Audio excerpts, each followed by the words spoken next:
د نن ورځې تازه او مهم خبر بخښنې نړیوال سازمان متیولا ویسا ته ستاینلیک ورکړی دی. د افغان نیوز قدرمن لیدونکو ښه راغلاست د نن ورځې مهم خبر ته. دوستانو پوره هله سره همدلته ترلاسه کړئ. که چیرې مو زموږ یوټیوب چینل نه وي سبسکرایب کړئ نو همدا اوس افغان نیوز یوټیوب چینل سبسکرایب کړئ.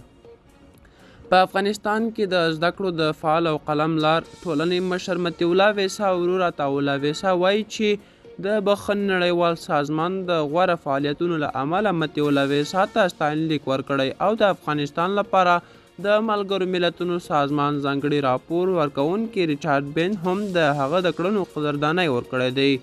د متیولا ویسا ورور دغه راز ویلي چې دانش افغان بنسټ او په ډنمارک کې میشتو افغانانو متیولا ویسا ته او نقدي جایزه هم اعلان کړې ده. عطاالله ویسا دغه څرګندونې له امریکا غږ راډیو سره د یوې ځانګړې مرکې پر مهال کړي دي.